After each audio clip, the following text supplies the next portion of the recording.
Okay, have your audio for a moment.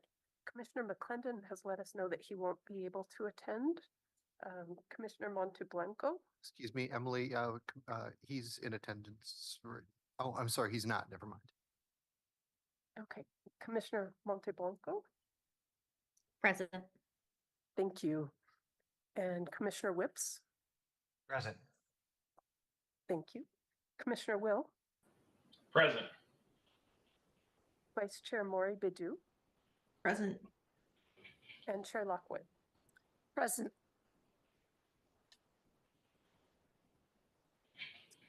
We do have 7 commissioners present. Thank you. Next item is the director's report. Ms. Wardell. Thank you, Chair Lockwood. My name is Erin Wardell. I'm the Planning and Development Services Manager here at Washington County, and I have today's director's report. I'm going to start with a couple of announcements. Commissioner Stacy Milliman notified us that she moved out of Washington County in early April, so she resigned from the Planning Commission at that time in accordance with our rules. We will consider applicants to serve the remainder of her 4-year term, which runs through January 31st, 2025.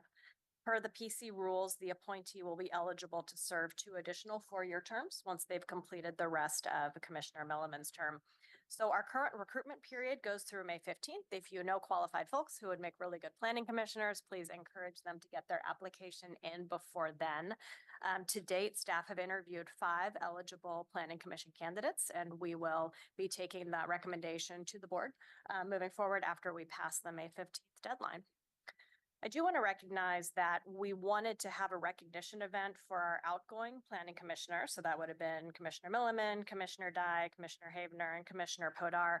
Unfortunately, we weren't able to find a day and time when it was possible for them to attend a planning commission meeting and do that recognition event. So unfortunately, we won't be able to do that in person, but we have sent them tokens of appreciation for their service. We really appreciate their contributions to the Planning Commission.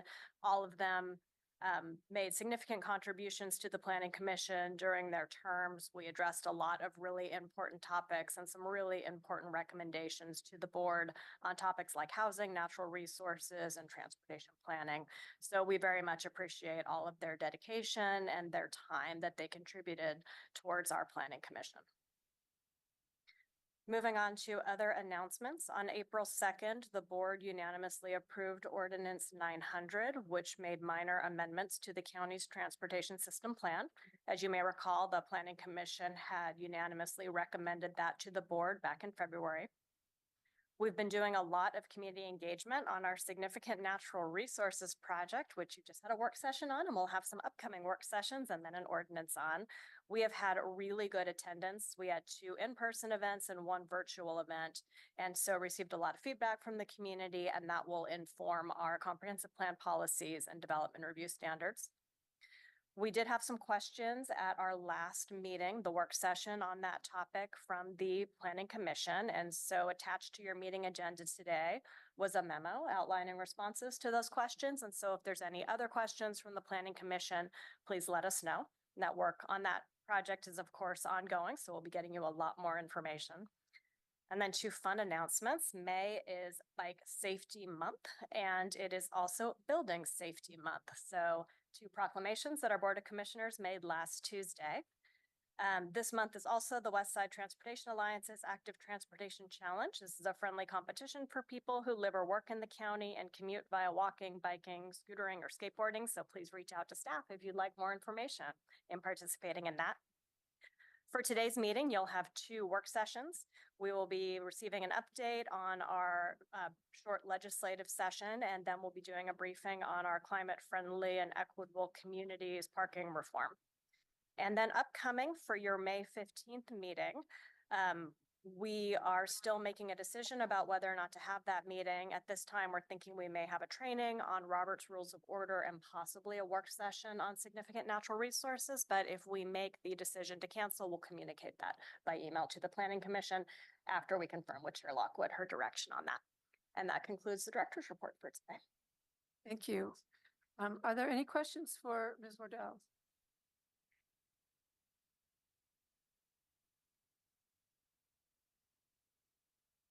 Commissioner Monteblanco? This might be a newbie question.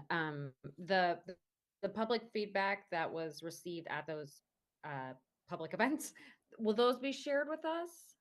It will be, yes, as a part of the updates on that project moving forward with our work sessions. And then our ordinance will be sharing from you what we heard from the community. And it is actually influencing how we're developing those draft regulations as well. That's great. Thank you. Any other questions?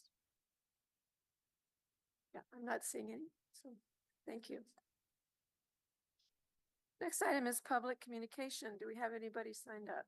No one has signed up in advance for public communication. Is there anyone in the room here who would like to communicate? Is there anyone online? If so, please indicate by raising your virtual hand. I don't see anyone here. Okay, Thank you. All right, our work sessions. And our first one is our legislative update.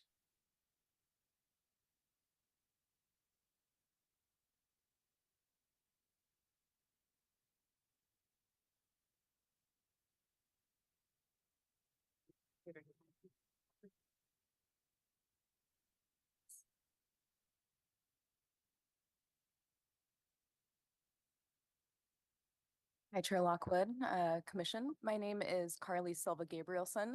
I'm one of the members of the government relations team here with Washington County. So just want to thank you for inviting us to speak to you today.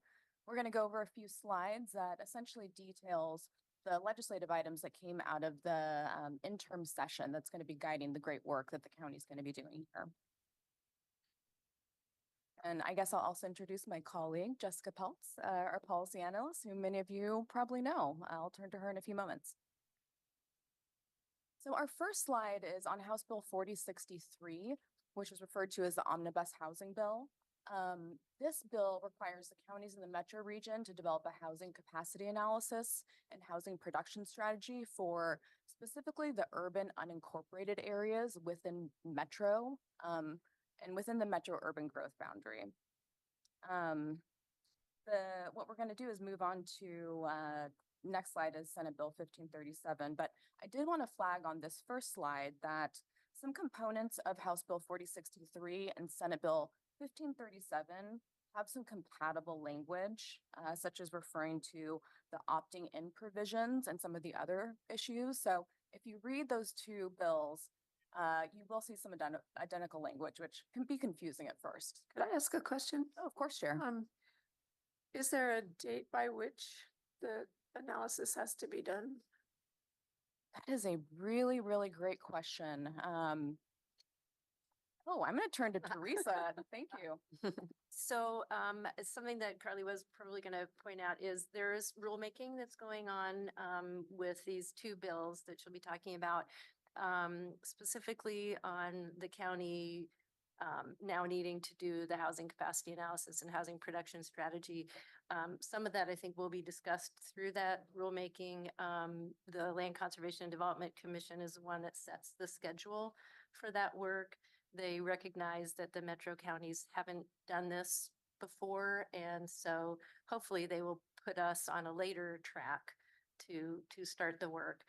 They do have some funding, it notes here, for us maybe to start that in the next biennium, which would be mid-2025 to mid-2027. So we might start within that time frame, and they expect that it would go over into the following biennium. So it's not a super quick thing. Yeah. But we're talking right now in the rulemaking about how would this work and what would be required. Thank you for that important context. So to unpack the bill a little bit further, it does require that the Department of Land Conservation and Development seek funds from the legislature to specifically support the work that the counties are going to be doing. And this is going to be technical work. If there are questions about the development, the Department of Land Conservation Development will be able to, again, support that work. So we're not seeing a financial burden on the counties. And, really the purpose of this is to increase housing productions at all levels of affordability. So it is a really comprehensive strategy, which is what we so need. Some other important things just wanted to flag. It does allow housing developers to opt into amended local land use regulations during an application process. Essentially what that means, if someone has an application for permits that have been approved, but the permitting rules and regulations have changed in the midst of that application, they can opt into either the current statute or the former one. It also did remove the prohibition on the so-called home buyer love letter, which was part of an Oregon statute that prevented those letters from being sent. There is a lot of data that does result in discriminatory home buying practices. However, the U.S. Supreme Court determined that that was a prohibition on free speech. So now those letters are able to be conveyed. And I did want to just touch on what Teresa said. So the staff is going to be participating in the rulemaking advisory committee to really ensure that all of this really makes practical sense as it's implemented. So the second bill that I really wanted to highlight is Senate Bill 1537. This is the one that people refer to as the governor's housing bill. It really did several things. One of the really important components is that it developed a new agency, the Housing Accountability and Production Office, the HAPO, which really is going to assist local jurisdictions with reducing barriers to developing the housing that we really need. The HAPO is a partnership between the Department of Land Conservation and Development and the Department of Consumer and Business Services. The HAPO also is charged with working with local governments and housing development applications to reduce the barriers to housing development. And also the barriers in development in terms of land use and building codes. The HAPA will also provide the technical assistance and will help create funding priorities for housing development. In addition, the complaints can be brought to HAPO if there is a belief that local government's work or codes is preventing housing development. And it's the HAPO that then will mediate the dispute or then can refer the local government to the traditional enforcement process. One thing we did want to flag here is that housing laws are a very big, broad category of laws that relate to building codes, development codes, and other broad categories, but they're not landlord-tenant laws. That is a separate area. So just something for you planners to consider as these things move forward. Let's see, a little bit on the next slide too. Also in Senate Bill 1537, it does again provide some mandatory adjustments to the housing development standards within cities. And it also provided a limited ability for cities to pass a one-time urban growth boundary expansion for housing production. As you can see on the slide, there are some requirements that the cities had to meet in order to opt into the urban growth boundary expansion. In terms of here in Washington County, most of our cities do not qualify based on these requirements. And I think one or two are maybe looking into it. So we'll see how that works out. And then of course, this bill did allocate funds for infrastructure planning and local grant programs to offset the infrastructure costs for developers, which as we know is a significant hurdle for creating the affordable housing that we need. So Chair, thank you so much for having me. I'm going to pass it on to my colleague. All right, thank you. Thank you, Chair and Planning Commission for having me. For the record, I'm Jessica Pels, LUT Policy Analyst. And I'm going to go through the final two on our list. Next up is House Bill 4026. This was the UGB referendum bill. I am sure everyone has heard something about this as it's been in the news. This addresses whether an ordinance related to a proposed urban growth boundary expansion is subject to a referendum election. And it does have potential application to the proposed UGB expansion in North Plains. There is currently an active referendum ballot measure before North Plains voters this month. And there's also currently active litigation regarding the North Plains referendum election in House Bill 4026. And since all that is happening, that's all we're going to say about that one today. And then finally, we had Senate Bill 1564. This was the model codes. This is applicable to cities, not the county. However, it's instructive for county because as these model codes get written for the city level, they can really be instructive in our work to help us ensure that our codes are clear and objective along the same lines. So this bill requires Land Conservation and Development Department, so that's the sort of the commission for DLCD at the state level to adopt 3 model ordinances, and those are based on different population strata of cities. And the model codes will provide the clear and objective standards for housing development, so cities can adopt these. The clear and objective standards must cover single-family detached housing, middle housing, accessory dwelling units, and multifamily housing. And as I'm sure you're aware and been working on a lot, these are all types of housing that have been popping up and are really needed throughout our county. So clear and objective language is a really important thing that we cover in our codes, and it's getting more and more litigated. So this is just really important work. And because it was a short session, that's really all we have for land use and transportation bills. So we will open it for questions. I guess I have the same question about that last one. Was it 1564? Yeah, Is there a date by which the model code is supposed to be completed? I think so. Rob might be able to answer this for us, actually. Not sure if they're going to be working over the next year or two. It looks like no later than January 1st, 2026 is when LCDC will adopt those codes. Okay, thank you. Commissioners, do you have questions? Chair Morgan Will has a question. Yes, thank you. Commissioner Will. Yeah, thank you. I have a question about the, I think it was HAPO. There was one slide in the beginning there that kind of summarized some of the different things. And I think there's a mediator role there, yeah. Can you expand a little bit more on that? Like if a developer, wants to build a building or, do a partition on a lot and there's something wrong with the code, typically a builder has to either ask for a variance to slightly change what's allowed or even propose a code amendment. What types of conflicts do they foresee happening? Is this like, I don't like what the code says and the city won't change it, so they're going to mediate the argument? What can you elaborate a little bit on what's thought there? I don't have the bill language in front of me at the moment, but I think the intent is for those solutions where it might be the local standards are difficult for the developer to meet.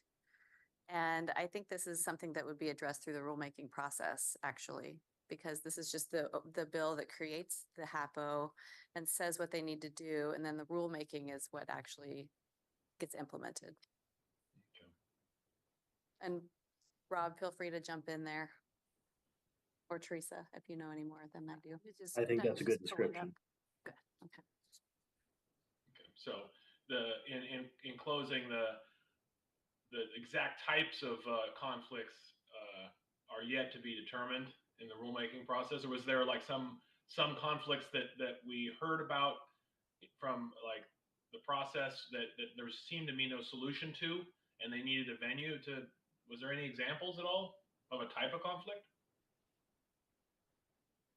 I'm just reading the actual legislation. So it says provide optional mediation of active disputes relating to housing laws between a local government and applicants for land use and building permits for residential development, including mediation under ORS 197.860.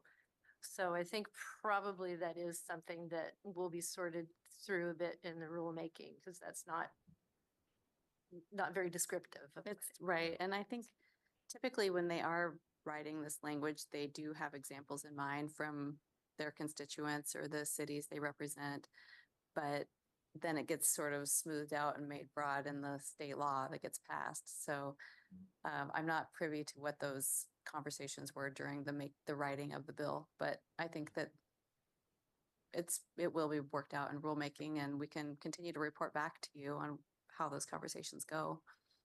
Yeah, it's just interesting for somebody who's had experience, going through approval processes. Usually there's an appeal path, and so perhaps this is not about disputes about a decision on an application, but maybe disputes about an interpretation of the code or something. It'll be interesting. Thanks for answering my question. Any other questions?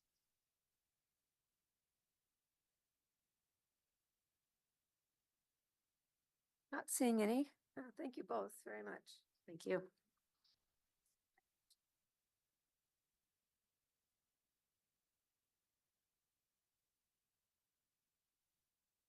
Our next work session is climate-friendly, equitable communities, parking reform overview.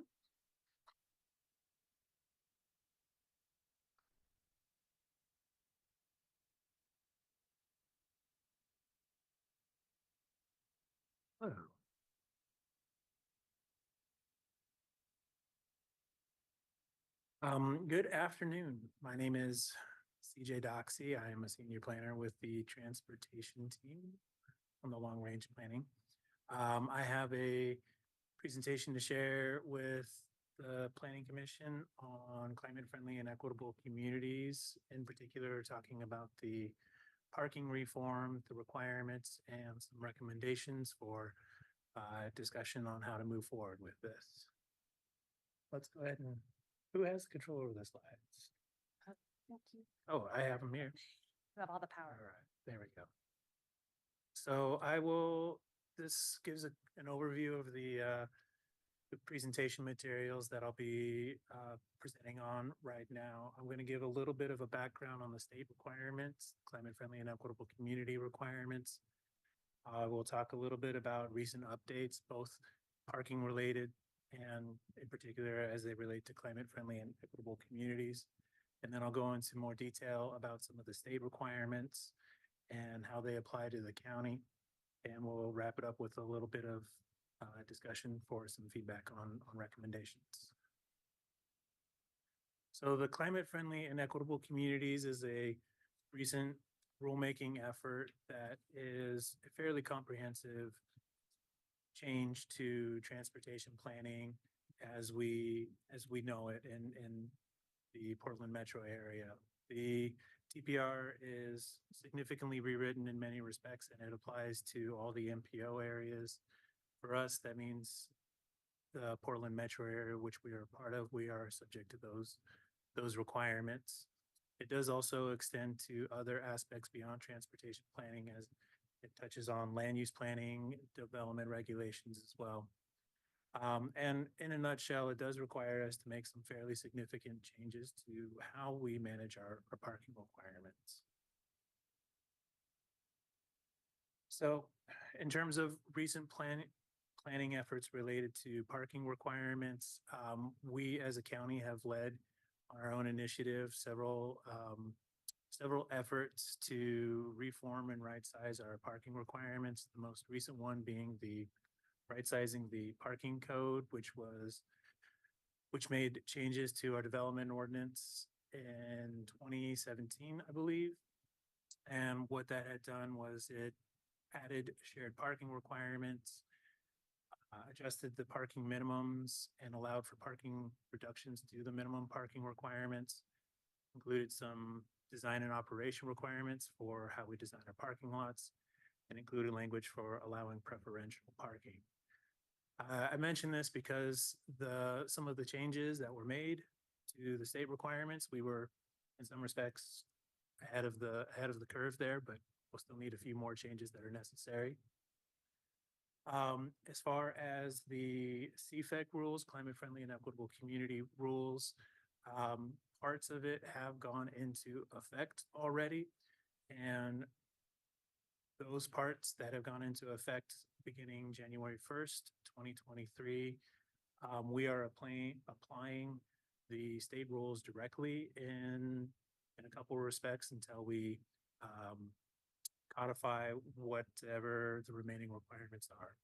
So currently, we are not requiring minimum parking spaces for certain types of housing, mostly residential housing that provide a supportive quality to it, or smaller residential housing. We are limiting the number of parking spaces for certain types of residential developments, and we are currently not requiring minimum parking for areas near priority transit corridors. This slide here, although a little busy, does show those priority transit corridors. And those areas include areas within half mile of frequent transit service or within 3/4 of a mile of transit stations right now. So those are shown in orange and blue.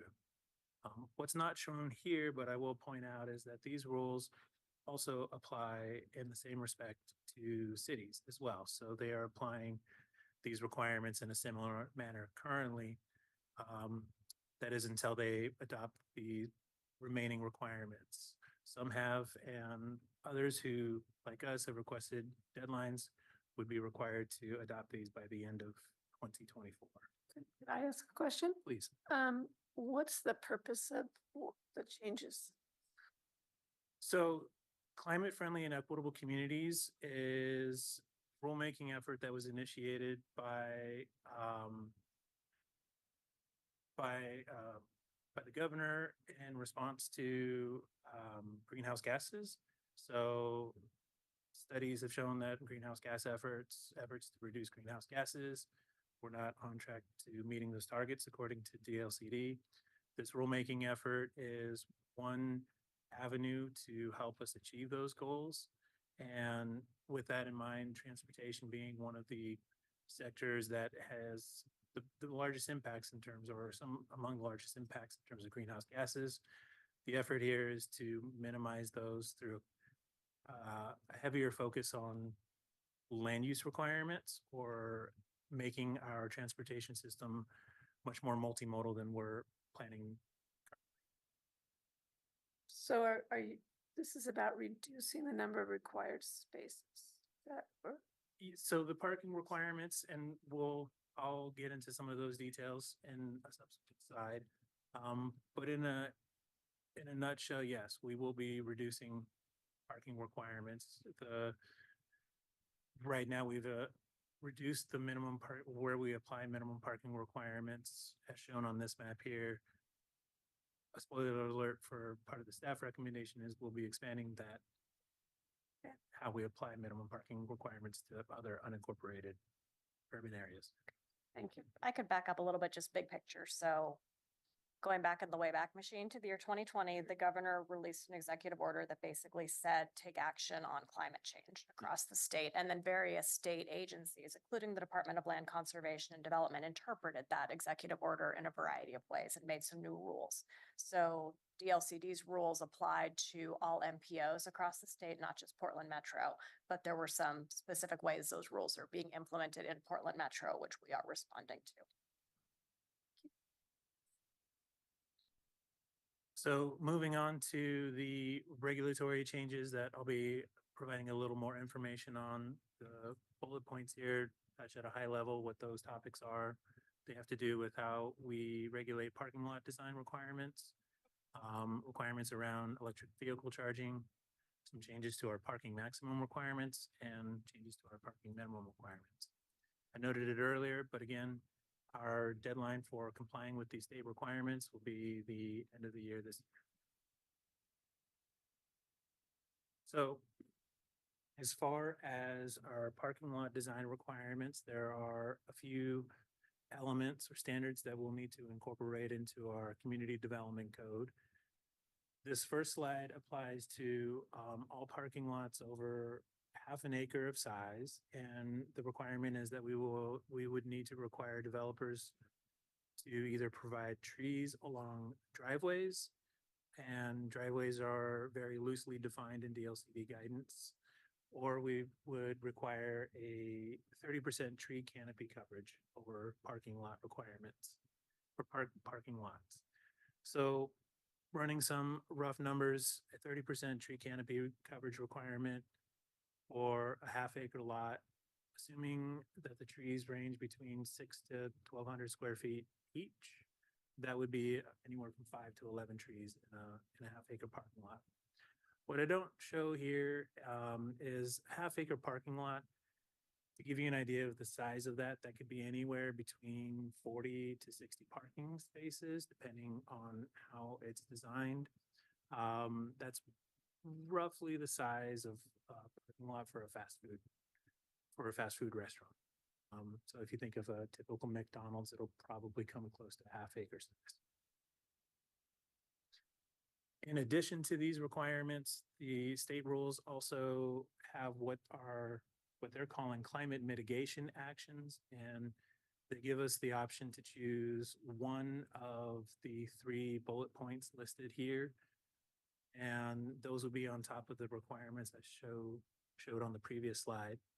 And for these, they would include either requiring solar panels with a generating capacity of 0.5 kilowatt per hour per parking space, increasing the tree canopy requirement from 30% to 40%, or creating a fee in lieu option that the funds would be required to be dedicated to some equitable solar or wind energy development type of purpose. We are allowed to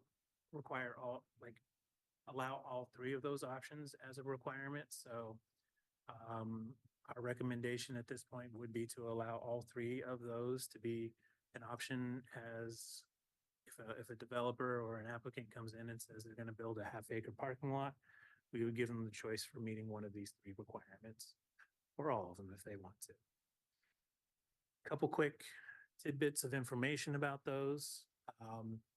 Based off of our estimates, 0.5 kilowatt per hour of energy, that would be about 30 square feet of solar panels. So in a 50 parking lot with 50 spaces, that would be roughly 1,500 square feet of solar panels. Those could be located anywhere on the site. That's how the state rule requirements are written. In terms of the assumptions on number of trees, running the same sort of assumptions, that number would increase to 7 to 14. So it's increased between 1 to 3 trees over the minimum requirement. The fee in lieu, we have the option of either developing our own type of program for redistributing those funds, or we could coordinate with the Oregon Department of Energy, which has an established program and can disperse those funds. If we collect the fees and transfer it to that agency. Some additional parking requirements that are related to this include allowing for the conversion of existing parking spaces to other uses. And what this is, and essentially, the goal of this essentially is to say, if you're not using those parking spaces, whether on street or off street, then they can be converted to something more like a parklet or a developing an allowed use, converting those spaces to an unallowed use if it's on site. Key thing to know is if we're repealing the minimum parking requirements, we would meet this state rule. There are also requirements related to carpools and van pools. It is a rule requirement. We are already in compliance with this. This is something that we've already have code requirements allowing or promoting the use of these. And similar fashion for allowing shared parking, which allows different uses to meet the minimum requirements. But again, if we are repealing parking minimums, that requirement would not apply. The next one is a electric vehicle charging requirement. This is optional for the county. The requirements do apply to cities, and it is essentially requiring conduit to support at least 40% of parking spaces for multifamily development or mixed use developments that have more than 5 residential units. So if you provide parking for that type of use, and the rule would require 40% of those spaces to have conduit provided to them, so that you could in the future put in electric vehicle chargers in them without having to run the wiring themselves. We're not required to do it as a county, but our recommendation, since we are a very urban county, would be to include those requirements, in large part because it would be consistent or create some consistency across what the cities in our area are going to be requiring as well.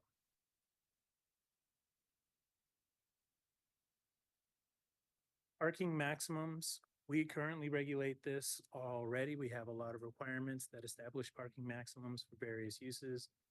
What I have shown on this slide are the areas where we would need to change it from what we currently regulate. Right now, we regulate parking maximums for residential units generally. We would need to distinguish between different multifamily residential types, particularly between studios and non-studios, and change our parking maximum requirements for that. We would also need to adjust our parking maximums for commercial and retail uses. What we currently have, or what we currently regulate for parking maximums on that use isn't very far off from this. And I think in terms of exceptions to that, the state does allow exceptions for things that obviously do require a fair amount of parking or would potentially require a fair amount of parking. And those include automobile sales, repair, eating and drinking establishments, and entertainment and commercial recreational uses.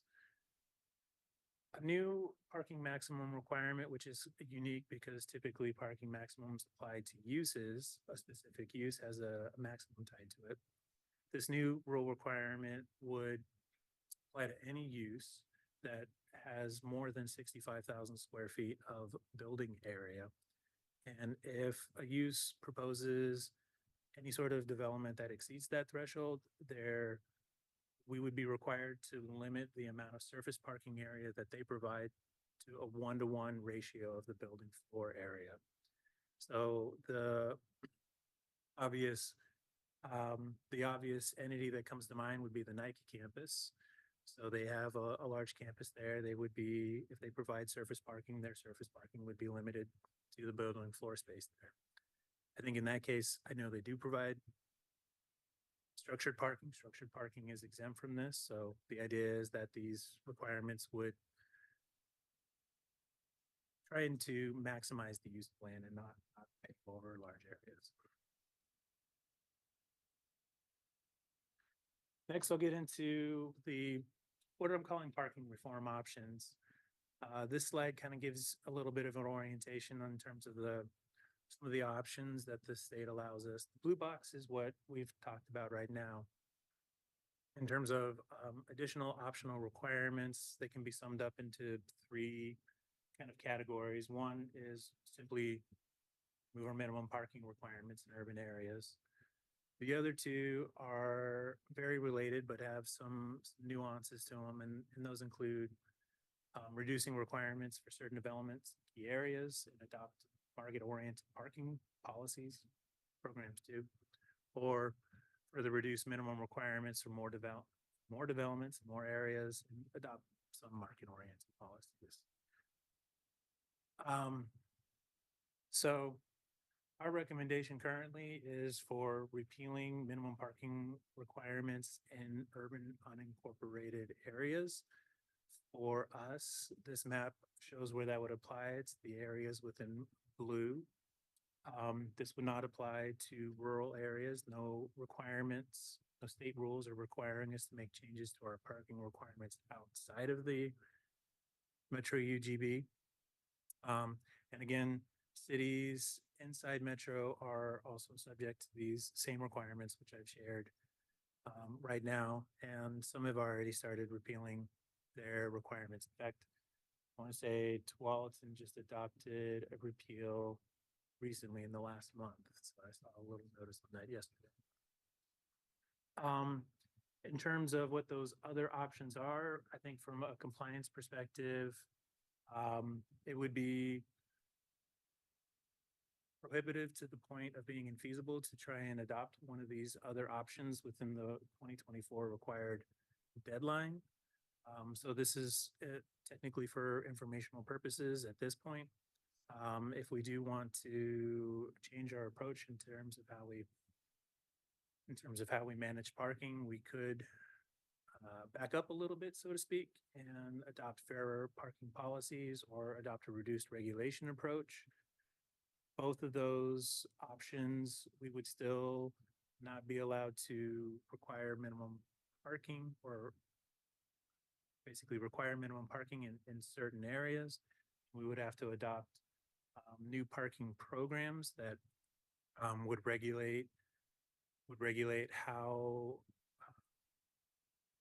how multifamily developments or commercial developments would provide parking services. So if we did one of these, oh no, it doesn't have the map in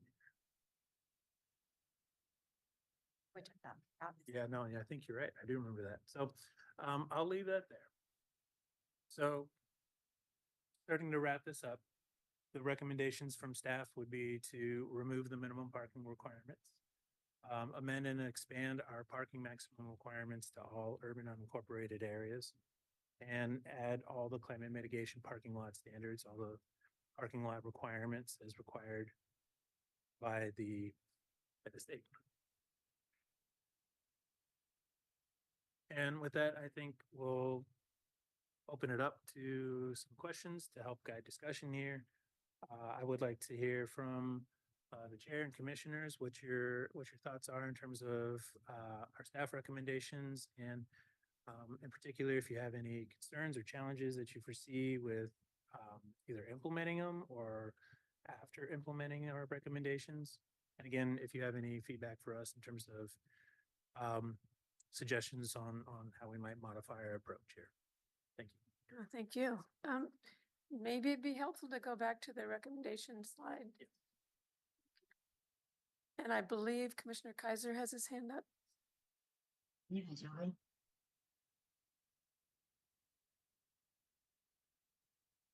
Can you hear me?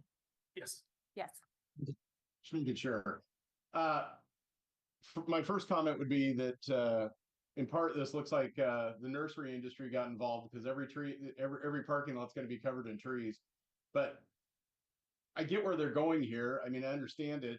I just, practically speaking, I don't totally understand how it's going to work. I mean, like just looking at that solar option. I mean, I can't imagine how you would make that work in a parking lot unless you went with a full canopy, right? I mean, I see them in places like Arizona. Just never seen that here. So you would be essentially looking at a full parking canopy that had a ton of solar options on top of it, right? Yeah, I think one important thing to understand about that is you could place those panels anywhere on the site. So it could be placed on the building or Gotcha. in a landscape area, or I haven't seen it done, but I know you could potentially do like a carport sort of design where you stick the panels on top of a carport. So, the other comment I have is I don't see how this jives with making more affordable housing in any way, shape, or form. I know this is, and I'm specifically talking about multifamily, I guess, in this case. I could tell you as somebody who's built multifamily, it's already expensive enough to build. I don't know how you do this unless you're I mean, part of what we're doing here is we're making it so that only huge companies can build anything in the state because they have to have the kind of money and backing to be able to build something. And that just means there's less competition. It just doesn't make sense. I get the idea behind it. I don't think it's a bad idea. I just don't see how it's going to work very well. I guess we're forced to do it no matter what. So frustrating. I don't know. I guess, what are we supposed to say? Doesn't sound like we have a lot of options is what I'm trying to say. Yeah, I agree. The options are very limited there. And I hear what you're saying. And I just want to echo that as well. Thanks, Commissioner Kaiser. This is unfortunately one of those frustrating situations where the state has mandated an approach and we have to do what the state says. And so we have to bring it to you. We have to do an ordinance, but we really don't have a whole lot of flexibility. There's a little bit of flexibility in how we implement these, but at the end of the day, the state made a decision and has required us to comply with it. Yeah. If I can say one additional thing, we often hear in terms of housing affordability that parking is a big cost to Sure. providing housing. And so I think on the one hand, having to provide less parking could be a benefit for housing affordability. I think in most cases, we hear that to get your loans and such, you really still have to provide parking. You may provide less, but you still have to. So I think there are additional requirements if you do provide parking, but you have less requirements to provide that parking. It's a trade-off. I think Commissioner Mori Bidu was next, or Vice Chair Mori Bidu, no?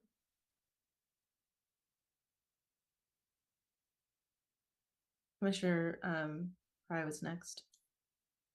Oh, excuse me, Commissioner Fry, please go ahead. Thank you. I have a few questions. So first question I had was redevelopment and parking. This is mostly commercial in nature, I think. It looks like that there's maybe some kind of credit process if there's existing parking, but I wasn't entirely clear on that. So say somebody comes in and they redevelop an existing area that has some existing parking allowance to it. Are they viewed as a whole new project? Do they get credit for some of those spaces? I guess how does that play out? Yeah, it does apply to existing parking lots, but it's how what you consider an existing parking lot and whether or not that gets technically touched is within the framework that we have some leeway to decide. If they're not touching the parking lot, then obviously they wouldn't be subject to those requirements. But if they're going to be resurfacing it or expanding it, then those requirements will likely apply. And their parking lot needs to exceed the half-acre threshold. So we'll end up with some companies that try to avoid touching the parking lot, have crummy parking lots, but try not to have to meet the new code then probably.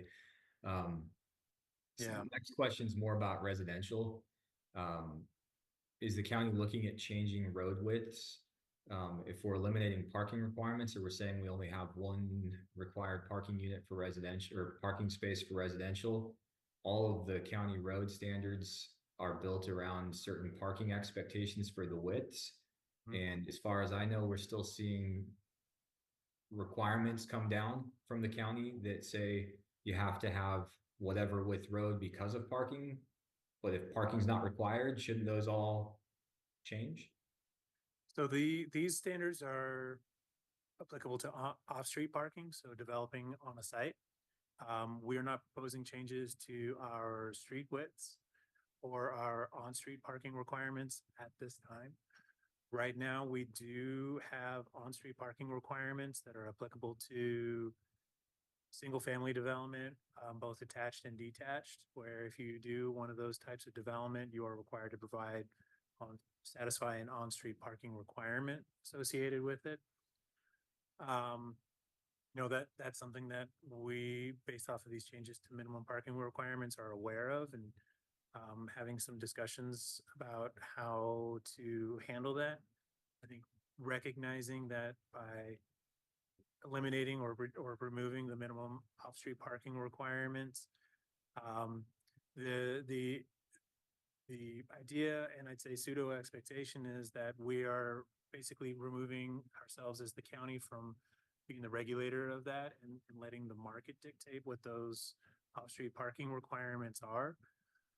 And I can say that the expectation is a developer will see or take into consideration the availability of on-street parking into whether or not or how much they provide off-street.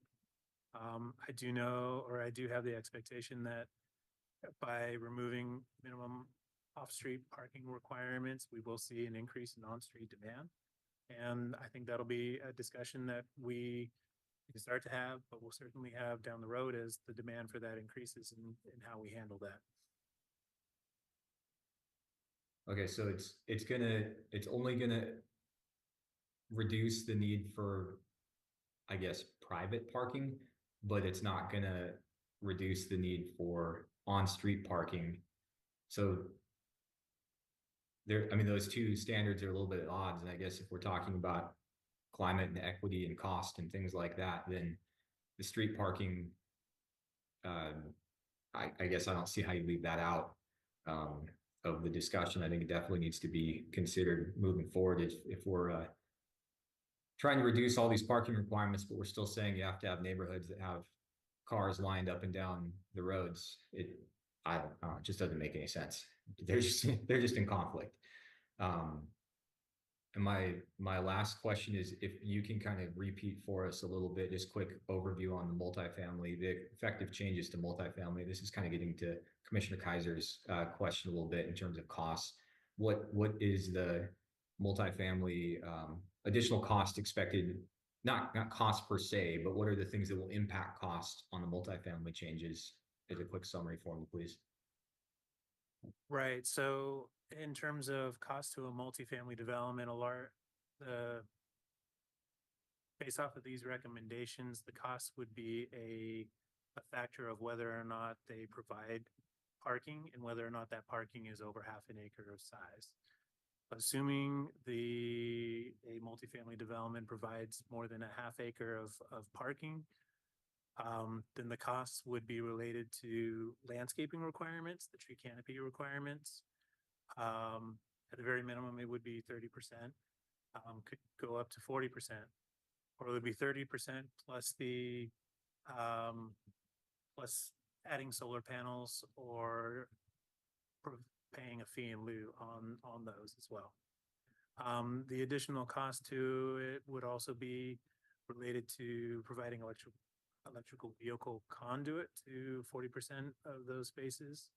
Excuse me, I will take that back. So the electrical vehicle requirement would apply to any multifamily development that provides parking, whether or not it's over a half acre, parking lot is over a half acre in size or not. Those would be the cost factors that would go into a multifamily development. So main costs are probably, they're going to be the EV infrastructure, basically, and either fee, I mean, I'm just thinking probably realistically fee in lieu or more trees.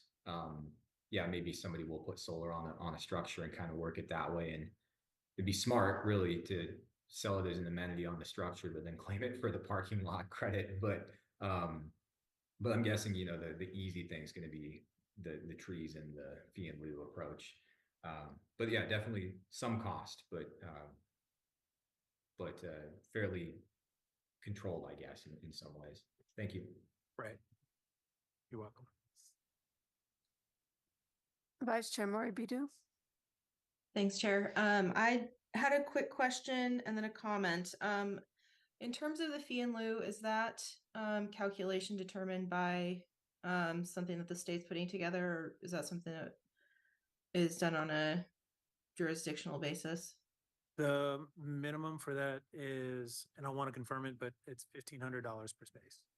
Okay, thank you. And then I just wanted to say, I know I've said this in the past about this specific issue, that we understand that we don't have a lot of choice in this, and you're just bringing what the state has already put in place. But I have some real major concerns about not promoting and funding public transportation, and also getting rid of parking, because if you can't find anywhere to park and you also can't take public transportation, that is a real problem in terms of being able to get around and you know, have the ability to efficiently live your daily life. And I also wanted to raise that this also feels in conflict a little bit with our state's equity goals. We have, especially in affordable housing, a lot of discussions about promoting historically marginalized communities, specifically culturally specific organizations, and supporting them and developing new housing, and anything that requires increases in building costs makes it harder for smaller organizations and culturally specific organizations to secure funding. And so I just wanted to raise those concerns while we are discussing this.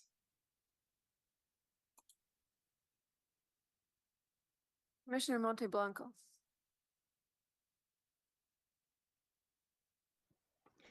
Thank you. I found this super helpful and interesting.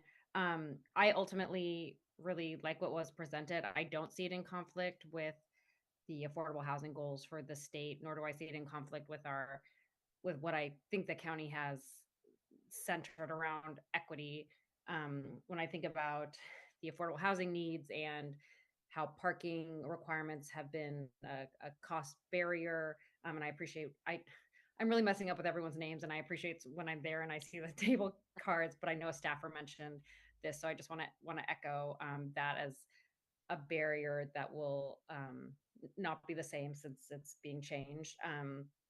I think the tree canopy is critical. We're in a changing climate where low income folks are disproportionately dying. So I think this is a huge equity issue that the tree canopy is working to address, albeit a small impact, a significant impact. I think thanks to the Inflation Reduction Act, there's some resources for entities to get access to get funding for the infrastructure for EV. That I'm still learning about it with another hat that I'm wearing. But I think that's a resource that folks will be able to take advantage of. I do have a question. You mentioned underutilized parking. And I was really curious, like, how is that defined? Who gets to define that? Can I just decide that something on my property, parking spot is underutilized? And could you tell me more about that? Certainly. Underutilized parking isn't defined in the rule.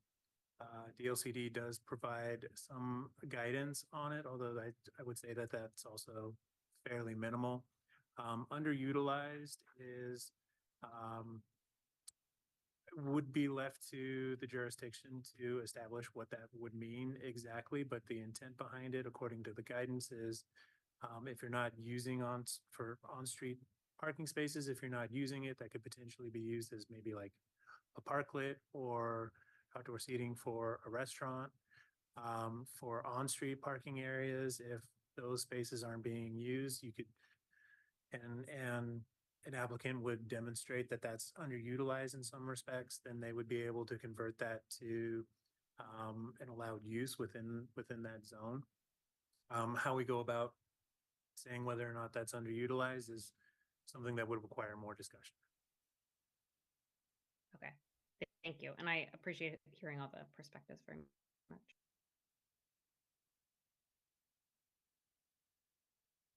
Commissioner Wells.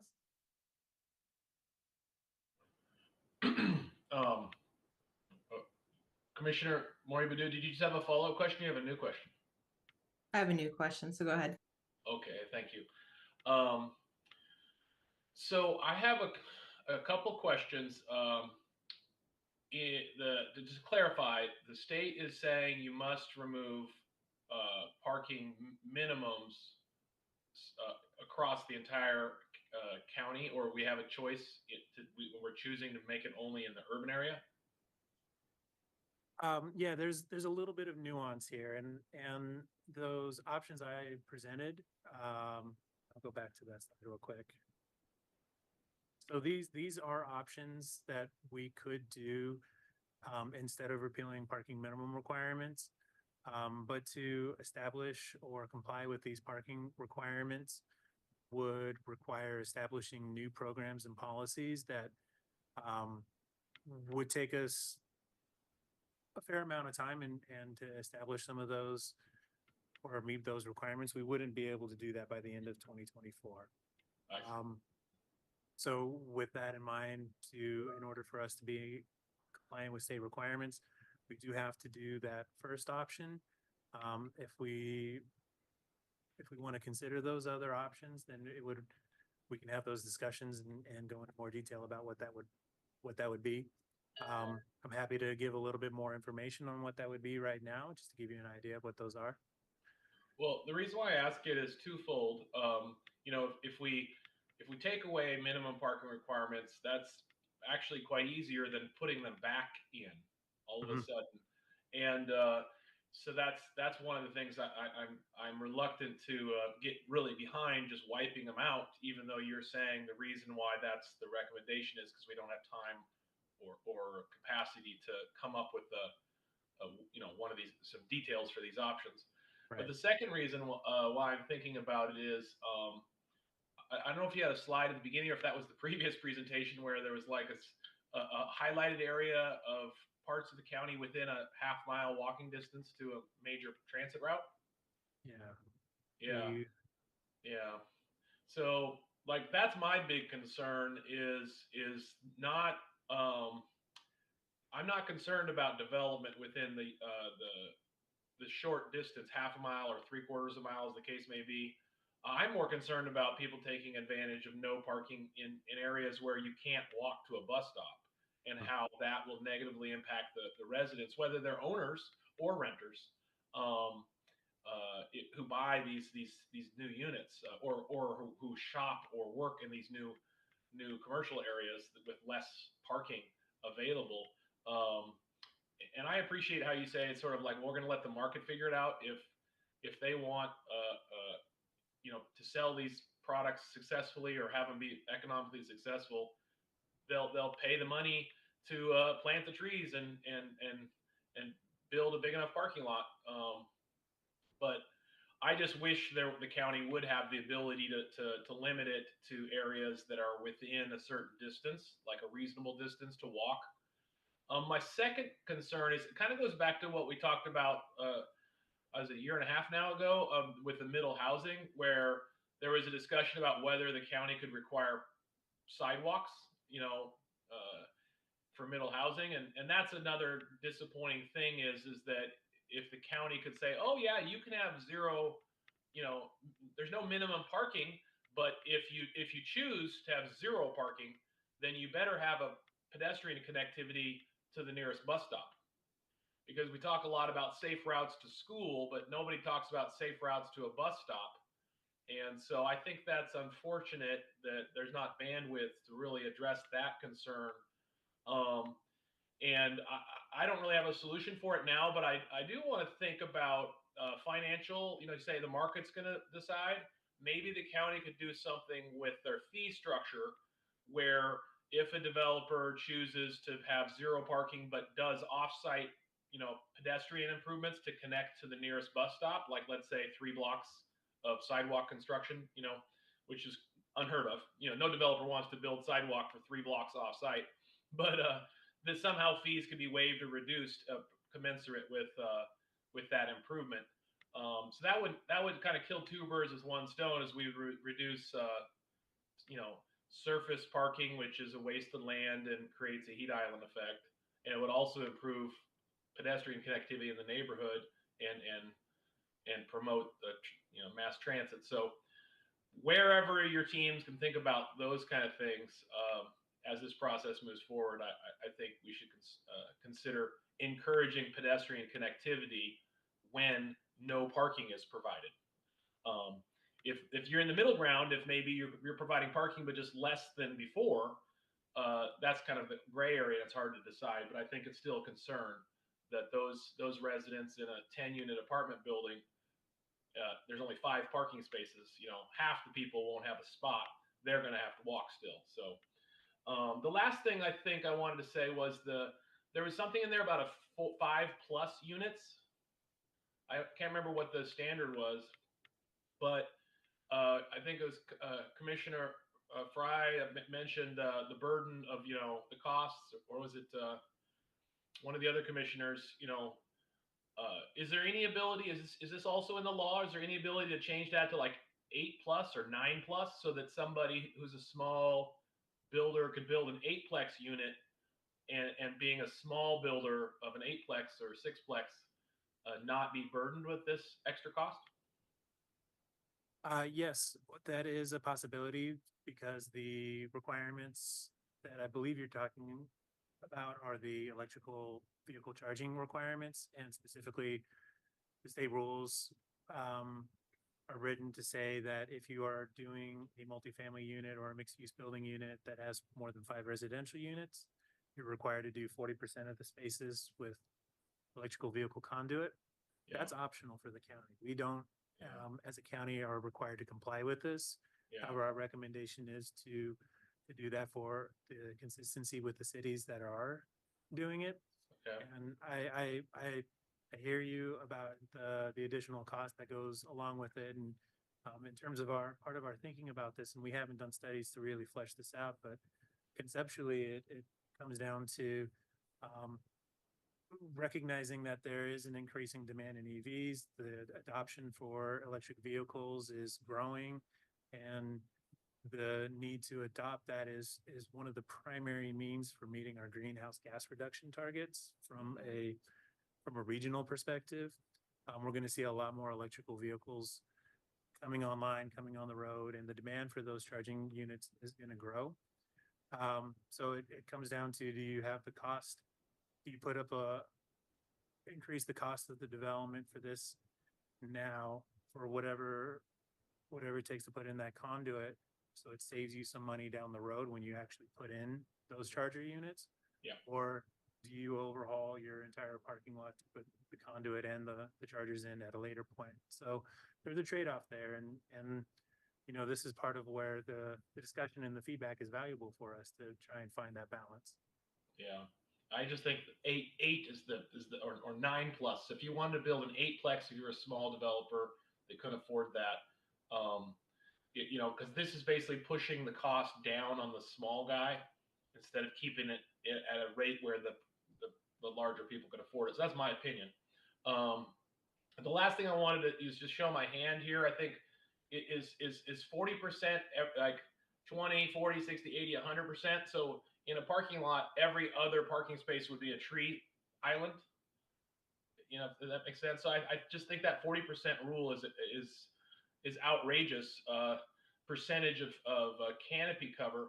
Perhaps some of the canopy cover could be achieved by you know, tree parking in front of the stall instead of between the stalls. So, but I just think that's very burdensome.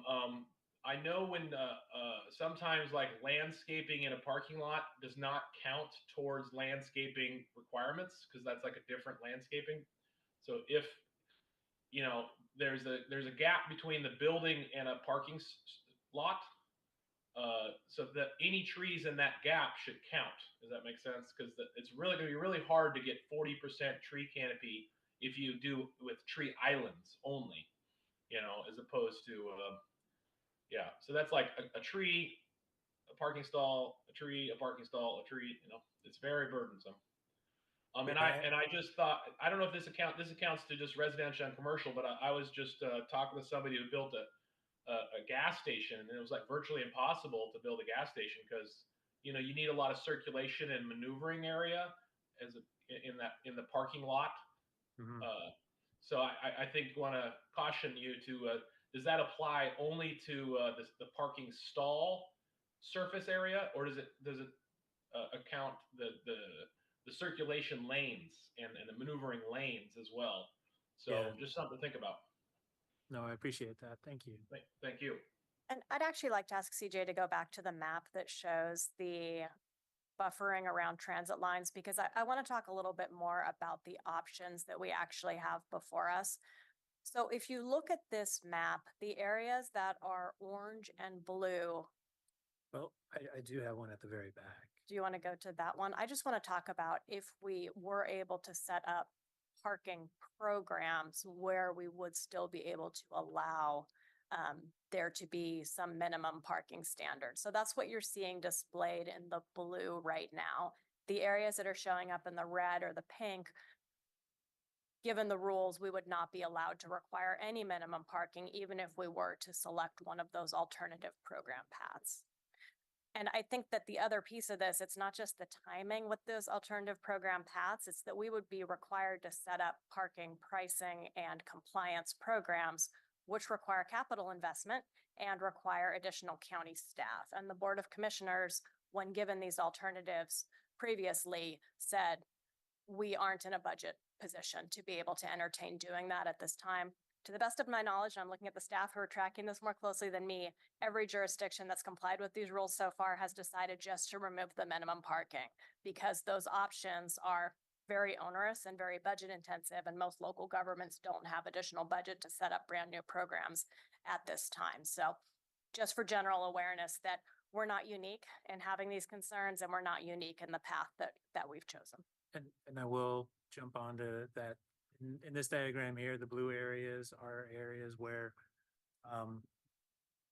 assuming we did an option, one of those two other options, I would say about two or anywhere from a third to a half of that blue area is in future development districts, which would be those areas are going to be annexed into a city limit, at which point they would be subject to those requirements. So the area shown in blue is a rough approximation, but in reality would be smaller than that. It's much smaller, right? Thank you.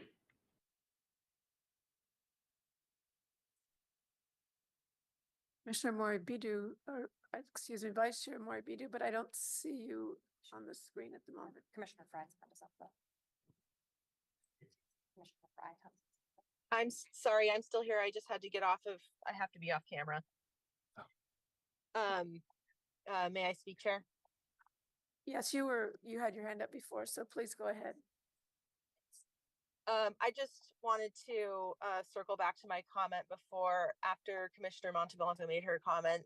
I realized that I made half of the comment of what was in my head. I just want to agree with Commissioner Monteblanco that the tree canopy, the increase in the tree canopy is extremely important, especially to make equitable communities a reality, especially when you look at heat maps. They do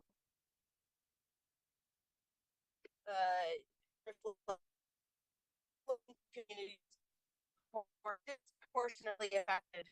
And You're kind of cutting out. Oh, sorry. In order to effectively increase the tree canopy, there needs to be Still cutting out, unfortunately. Sure.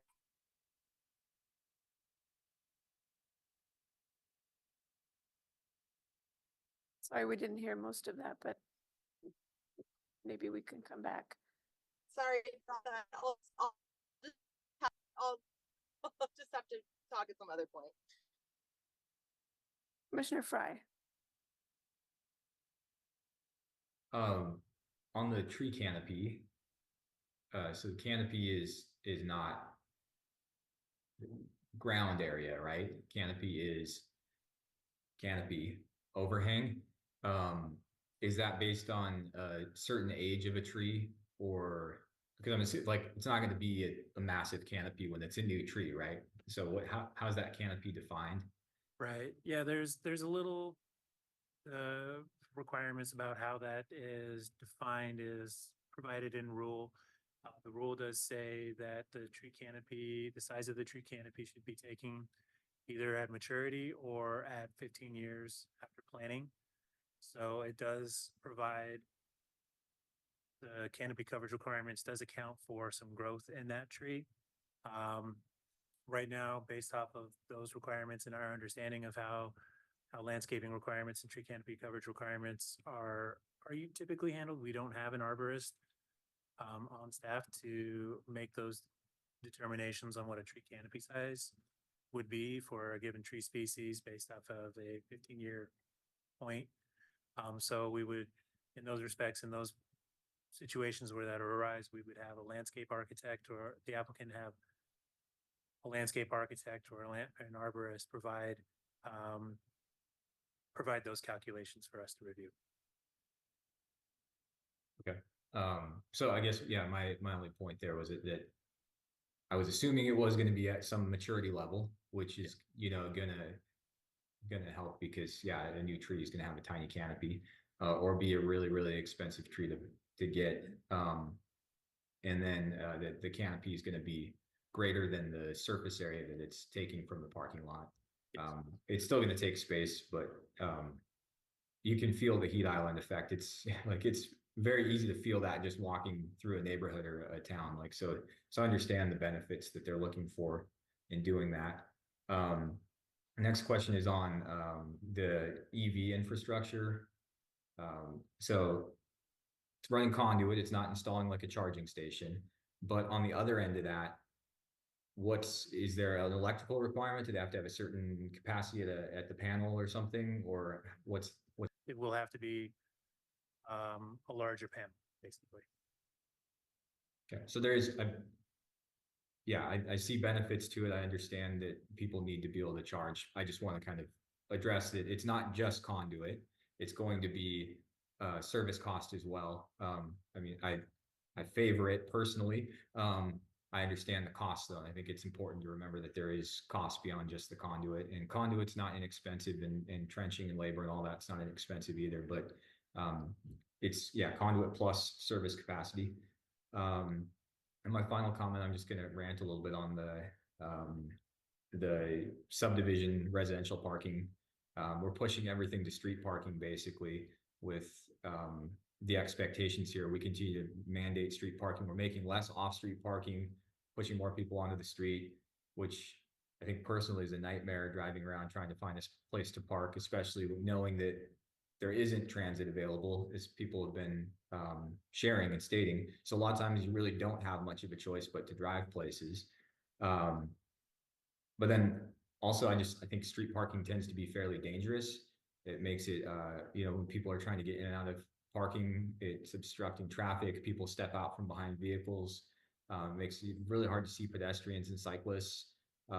So we're pushing all these people on all these vehicles onto the street, and we're making that less of a worse like lifestyle for people in terms of not having a place to put a car or get places, and kind of a nightmare there. And we're making safety concerns increase, I think. The other piece on that, on a residential perspective in particular, is, and this could be in part because of the state mandate, but it feels like those two things are still really at odds. So land is really expensive, and roads are really expensive to build. So having wider roads so people can park on the roads, which I think is unfavorable for a number of reasons, is just increasing cost and increasing the cost of housing. So it would make sense if there was a way to say this neighborhood has to have a certain amount of on or off street parking combined. I get, again, it might be limited by the mandate from the state, but it should have been considered, or if there's any way to it, saying it's not just all about how much on-street parking we're going to make you require. It's a whole picture of a neighborhood, because I think most people in a neighborhood are going to prefer having some off-street parking that's associated with their unit compared to having on-street parking, all of which carries cost, because it's just false to kind of suggest that off-street parking is what the cost is. If you're gonna have it on-street or off-street, there's cost to the development and the homeowner or the occupant, the renter, whoever, either way. So a more balanced approach would just make a lot more sense from a residential development standpoint. Right. Appreciate that input. And I think in terms of some of those comments, some notes to comment on is that we're not proposing any changes to our street classifications and the width or whether or not parking is required on that. Currently, for our arterial and collector streets, streets that are classified as collector or arterials, we do not allow on-street parking on those facilities. On-street parking can be provided on neighborhood streets and local streets, and the width of those streets, our requirements factor whether or not parking is provided on those streets, and the width adjusts accordingly based off of those parking width requirements, or presence of parking, excuse me. Any other comments or questions, commissioners? This is Vice Chair Maury Bidu. Can you hear me now? Yes. Sorry, about that earlier. I just wanted to quickly say that I agree with Commissioner Monteblanco, and that I think it is really important to have this tree canopy cover specifically for environmental equity purposes. And I did not mention that in my last comments, but I think what I wanted to get to in my last comments and clearly didn't make the point is that from my perspective, this is a good idea, but I think there are some missing pieces in terms of execution. And so I just wanted to raise that as a process issue for future requirements. I know we don't have any control in this situation, but you know, when we are receiving direction from the state, I hope that the process in which implementation is required is considered a little bit differently in the future. I assure you, we gave the state a lot of feedback throughout this process. I was actually an alternate on the rulemaking advisory committee, and all local jurisdictions raised these concerns, and most were not taken into consideration. So unfortunately, this is where we are. Thank you for doing that and speaking up. I very much appreciate it. Commissioner Monteblanco. Just two quick things. One, I just want to make sure I'm following that we'll be voting on this before the end of the year. Yes. Thumbs up. Yes. Okay. We will. And then Go ahead. Sorry. No, please. I was going to say we will be bringing this draft ordinance before the Planning Commission for your consideration, with a recommendation to forward on for the Board of Commissioner to approve. Right now, from a schedule perspective, we're anticipating filing ordinances in June, I believe. So that would bring it for the Planning Commission, I think either in late June or sometime in July. Perfect. Thank you. Just clarify Please. that. Yeah. So it actually, I think we're scheduled right now for August 7th. Oh, as thank you. the first hearing. Perfect. And then maybe it would be appropriate at that meeting. I'm really curious.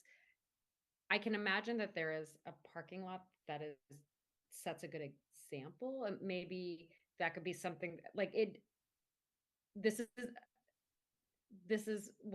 I hope this was designed with thoughtfulness, and not trying to do something that's impossible. So maybe there's a parking lot you could highlight of like, oh, they're doing it. This is what 30% canopy looks like, to showcase that it's doable. And I mean, I can certainly think of ones that definitely wouldn't be at 30%. But I imagine there's a couple around town that would be a good example for us all to visualize. So thank you. You're welcome. I had a similar kind of thought to that, which is, are there places, whether in Oregon or elsewhere, where some of these ideas have been implemented and we know sort of how they go? For the tree canopy coverage requirement, I'm not aware of any at this point. I know that that requirement is how it's worded specifically is being adopted and rolled out in jurisdictions across the area. I do believe that the folks down in Salem were one of the early adopters of this, and they shared with me that they've had development that's come in. Didn't ask about the landscaping requirements, but I could follow up with them to see what some of those examples may be. But what they did share with me anecdotally was that even though that they don't require minimum parking requirements, the majority of the developments were still providing parking anyways. I see. Okay. Thank you. And there are a few cities that are ahead of us in adopting this. Some of the cities are able to move faster in their regulatory updates than we, the county, are. And so Salem's complied already, Beaverton, Tigard are done. I think Tualatin's doing theirs in a month or two. I don't think they're done yet. Maybe they've done part of it. So there are some larger cities that we can reach out to and see how the implementation's going. Yeah. I guess I'm wondering, are there places that have tried out this building with no parking required? And because there's been a lot of comment among commissioners about how does that really work? there's only street parking. Do we have much data about that? Yes, so I'm not going to be able to share specifics about which jurisdictions off the top of my head. But there is a considerable amount of research that has looked at jurisdictions who have repealed minimum parking mandates. Some of them are in Oregon, but a lot of them are in other states. And a lot of the studies for those have shown that their parking is still provided in a lot of circumstances.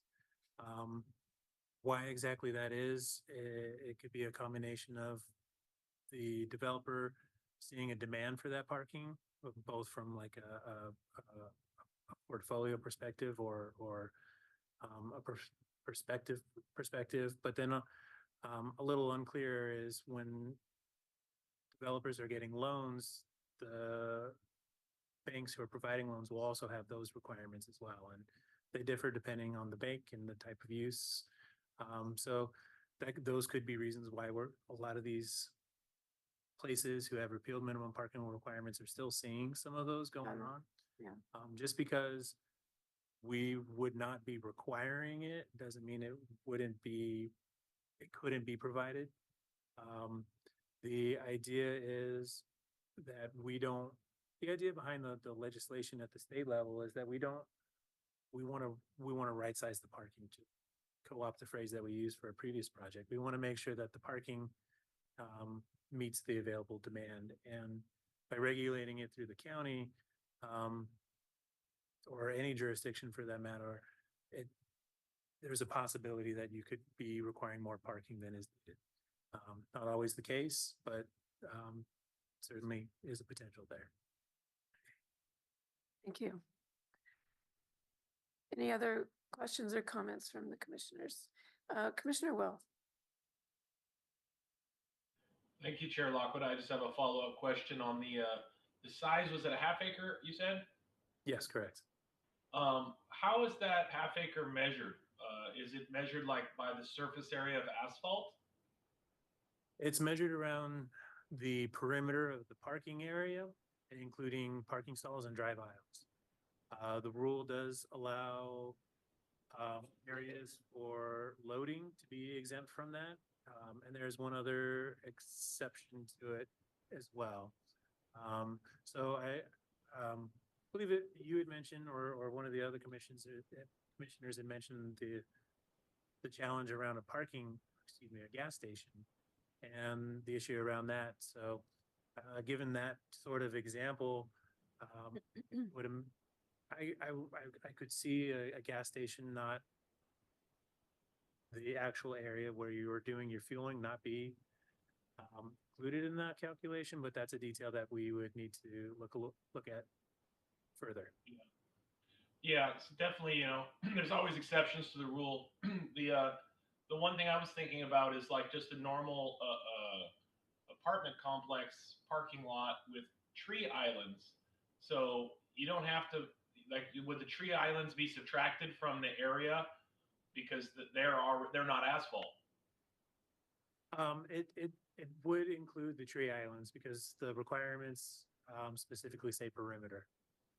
Yeah. So how you define that perimeter, whatever was within that perimeter would be included in that half acre threshold.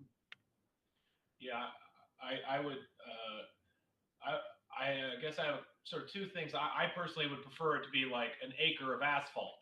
If your parking lot is creating an acre of asphalt, then as opposed to if half of your parking lot is tree islands, then you're not really creating a half acre. I'm sorry, your measurement was a half acre, right? So a half acre of asphalt or hard surface as opposed to a half acre of a site. But that's for you guys to consider. The other question is what if some of the surface of the parking lots was an environmentally friendly material, like I guess a grasscrete and these permeable pavers out there? Would that still equal a half acre parking lot if most of it was a green construction material? Correct. The way the rules are written, it doesn't take into account the type of surfacing on a parking lot, only that it is a well, that's not true. It has to be paved, right? Right, It right. has to be a surface parking lot. So, whether or not that's a permeable or an environmentally sustainable design is not factored into. Okay, so that could be a negative factor is people will stop using a green surface material because it doesn't give them any credits. It's still a half acre, whether I use asphalt or whether I use a green surface. Hypothetically, okay. And the last question I have for you is there was a mention of carports in apartment complexes. So if all of the parking stalls are covered with carports with green roofs, do they count as a deduct in the surface area of the parking, or do we have to have trees and green roofs? Because I mean, I hear a lot about heat island effect, and if the goal is to stop the heat island effect, then environmentally friendly pavers or green roofs on carports would reduce the amount of asphalt and achieve the same goal, just instead of by different means of not tree canopy, but a different type of greening. Right. And so I'm curious if the rules are going to include credits for alternative ways to reduce the heat island effect of asphalt parking lots. I can say the rules don't allow for alternatives. Those requirements, the climate mitigation actions, those are the rules. So we either have to do the solar panels, the additional tree canopy coverage, or a fee in lieu. There is some language about how the tree canopy requirements interact with carports, but I don't know off the top of my head what that interaction is. Okay, thank you. Commissioner Kaiser. I just have a quick question on long-term maintenance or checking up on these tree canopies on these parking lots as an example. My first thought comes, and I think Commissioner Fry would echo this, and probably Commissioner Will, if you've done a development, you know that you put street trees in, and usually in the first year half of them die, and then you replace them, and then the next year probably a quarter die, and then your bond runs out, and then generally the nice part is the homeowner is then responsible for that tree that's in front of their house, right? So there's literally almost a 1-to-1 effect there. On commercial properties, though, it seems to me what I see a lot of when we're out there is that when we do have good tree canopy, or a good tree system where you have several trees placed in planters, that 2 years after the bond's gone, the tree dies, it never gets replaced. Is there any mechanism at all that we're going to be checking on that, or is this just straight another development requirement? There isn't a rule or state requirement that we need to enforce these, although that is something that we could potentially look into. But from an enforcement perspective, that would require some discussion in terms of getting that done right, or making sure that we're enforcing that correctly. Thank you. You're welcome. Any other questions or comments? I'm not seeing any. So thank you very much. All right. Thank you. I appreciate the time and the feedback and discussion. We have one more item on our agenda, which is actually two more items, but the next item is consideration of minutes. And it's the minutes for March 20th, 2024. Are there any corrections to the minutes? I'm not seeing any. So I'll move that the minutes for March 20th, 2024 are accepted as submitted. Second. All right. No objection to that, so they are accepted. The next item is Planning Commission announcements. Does any commissioner have something they'd like to share with us today? I'm not seeing any hands. So in that case, last item is adjournment. Any objection to adjourning? Seeing none, we are adjourned. Thank you, everybody.